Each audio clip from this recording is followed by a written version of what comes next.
Hi and welcome to Wrath&Ruin. In this video I'm going to show you how I make my rocky moorland bases for my ogre army for Kings of War.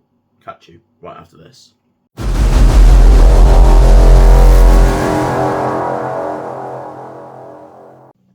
Right, so to make a base like this there is really no rhyme or reason in where I place anything. I just kind of put things where I like them effectively, and we just build up the land form around the bits of slate. Now for this I'm going to be using fibre mould. It's a lot like sculptor mould, but it dries a little bit quicker. And some wood slate, just chunks of slate like that. Just going to use this for the rocks. And in this tub I've just got some fibre mould in here, just so we can mix it up with a bit of water. So we're just going to put some water in here. I've just got this little squirty thing that I use for my airbrush. I'm just going to put some water in the tub and just mix it up. When we've done that, I'm just going to grab a couple of bits of slate, just kind of put them where I think they would look nice, look cool. You know, like I say, there's no particular reasoning to the particular place where I like to put them. A nice little straight edge there, which kind of work nicely at the back like that. And then if we have it on the front, some nice bits. And just kind of, hope you can't see that, sorry. And so we just put them where we think they look nice.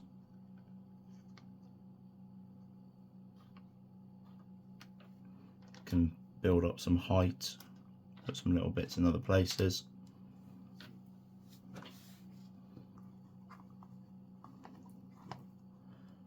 And then we just build up the landform with the fibre mould.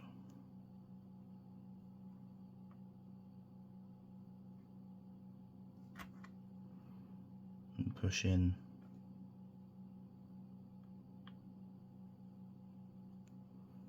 the rocks, bits of slate, and we use the fibre mould as the glue.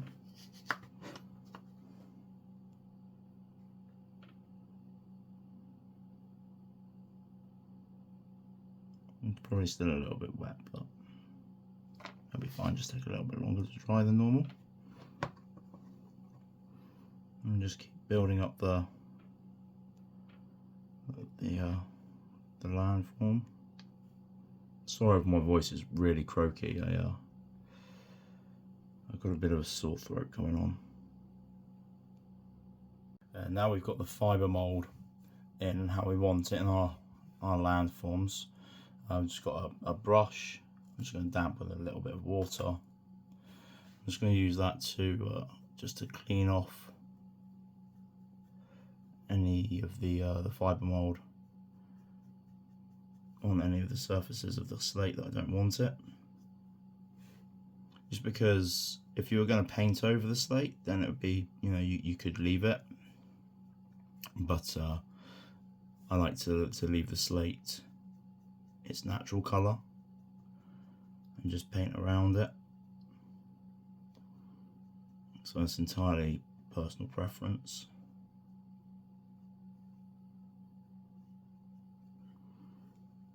And nature, remember, nature is perfect in its imperfectness. So, you know, it doesn't matter how things lie or where they lie on the base. And you know, natural things do what natural things want to do. So I find when making bases like this, you can just kind of, you know, run with it a little bit, giving that a bit of a clean off.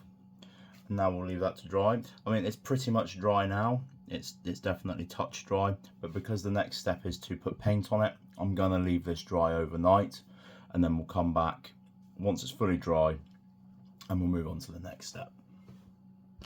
Okay, well, now we're back and this is had time to dry. we are going to use some Vallejo flat earth and a paintbrush. Any paintbrush will do, mixed with a little bit of water, and then we are just going to cover all of the fibre mould areas with our flat earth, just so that if we miss any bits with any upcoming areas, it just looks like mud. I suppose if you wanted to build up more texture, you could always use a texture paste here as well, like Vallejo Dark Earth or something like that. Vallejo Dark Earth?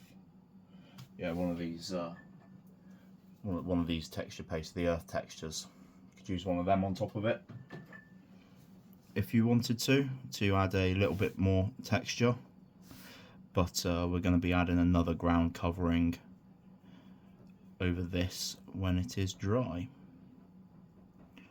So once we have covered all of the fibre mould and it's dried, we will come back for the next step. Right, now that our paint is dry, we are going to apply the glue. I'm using Warworld Scenic's basing glue. You use it just like a PVA, but it isn't a PVA. It dries a bit faster and it doesn't shrink at all, so it's really good for like static grassing and stuff like that. But we're just going to use it like a normal PVA glue here before we put our other ground covering on, which this is Geek Gaming Scenic's Arid Grassland or something like that, I think. I can't remember exactly. But we're just going to apply this PVA glue all over the ground covering, all over where the painted areas are. This also helps fill in any of the gaps as well, in like under the rocks and stuff. So we just cover this up. Make sure to get it all everywhere. Get it all everywhere. English is my first language, I swear.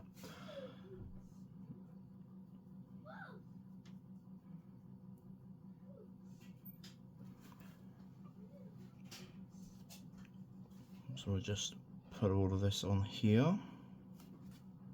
So get it on all the nooks and crannies. Okay, now that our glue is applied, we will get our ground covering and just sprinkle it over the top. Make sure to cover all of the area.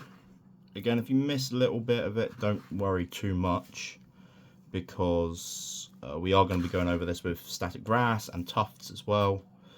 This is just to add some more, textures and little bits, just to make it look more, natural, and try and build up a little bit more realism.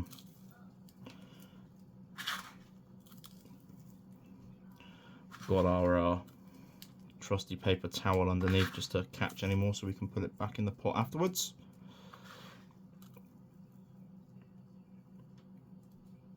And then again, we just need to leave this to dry. It shouldn't take too long, 20 minutes, half hour we'll leave it for, so we know that it's set. Then we will move on to static grass and tufts. Okay, now that the glue is all dried, well, pretty much, for the ground covering, I'm going to use a bit more of the glue. Then we're going to use a grass applicator, a static grass applicator, and some 4mm summer grass to add the majority of the ground covering. Now again, you don't have to cover the entirety of the rock here, of the ground covering, like leaving some of it shown through, like some bare grass will add to the effects that we may be looking for. Again, there's no set pattern to how we want this to go down. It's literally how you think is going to be pleasing, how you think things are going to look, and how you want them to look. I like the rocks, that the slate being the majority of the covering, because we are also going to add, not the majority of the covering. I like the slate kind of being the standout part.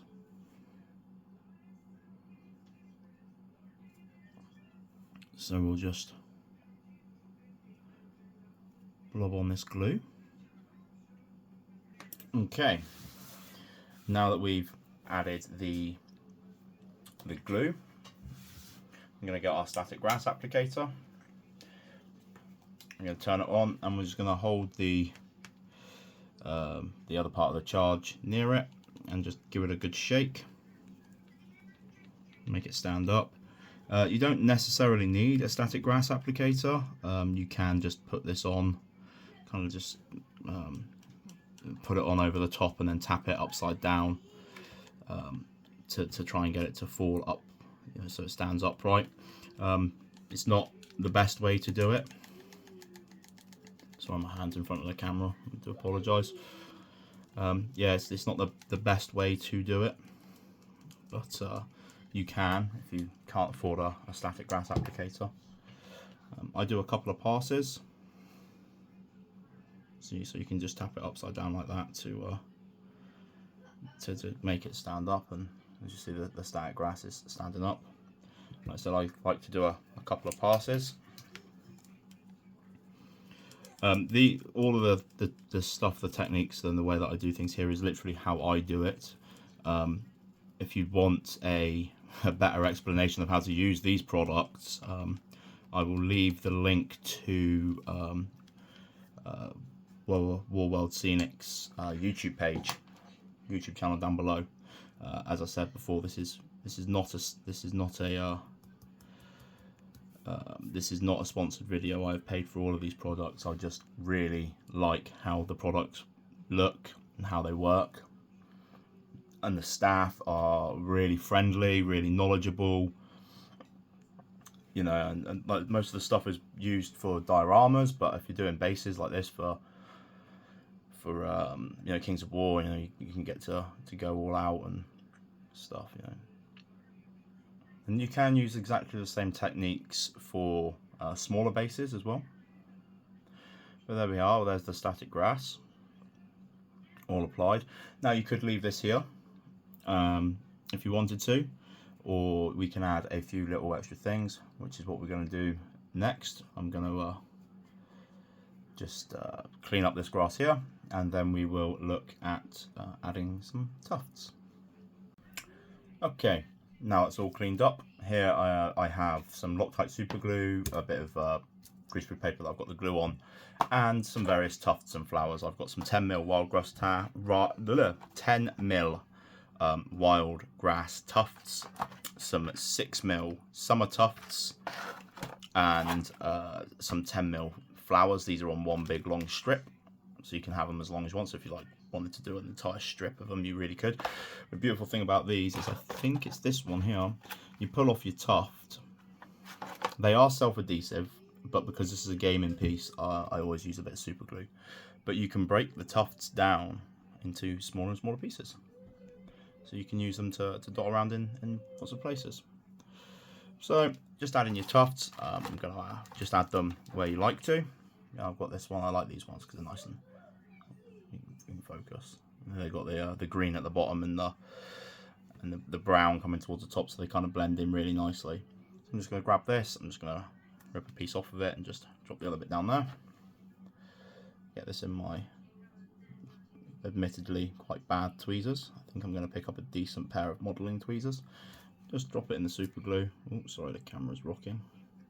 And then just, where should we have this? We're just going to stick that. Wash. There. Just adds a nice colour variation, a bit of height variation. Like so. Just use the other little bit there, nice big tuft. Bit of super glue on the bottom.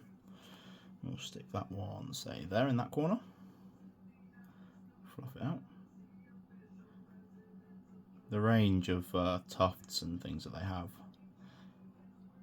on the website and in store. So if you're in South Wales, they have a store in Swansea.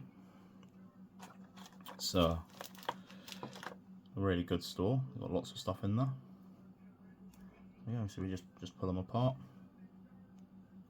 A little dab of super glue. Again, you don't have to. They are self-adhesive tufts, but because it's a gaming piece, I just like to add a little bit extra.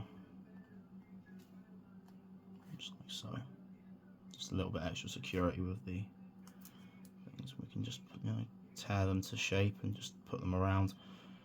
The larger tufts here match the static grass, but it just gives that variation in height.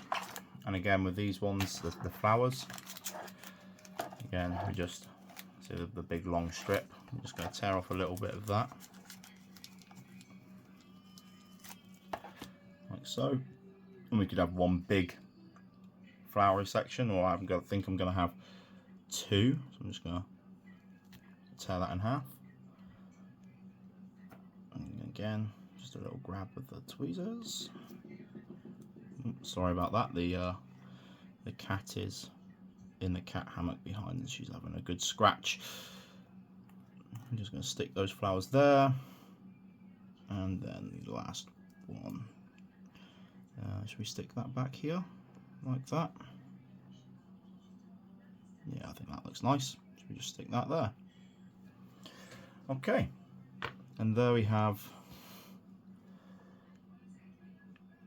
our base.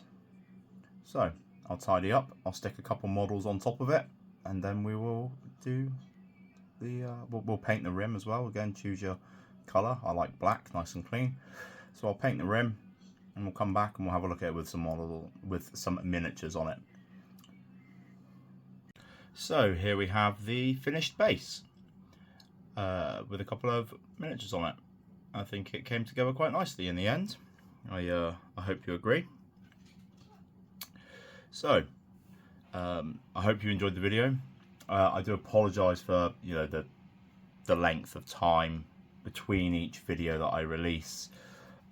You know, I don't do this full time.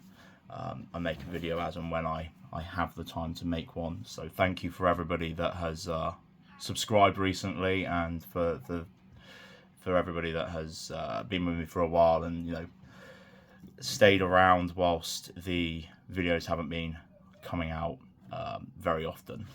I am going to try and get some more of this type of video done. I've got a couple of miniatures left to paint on the elven side of the Islands of Blood box.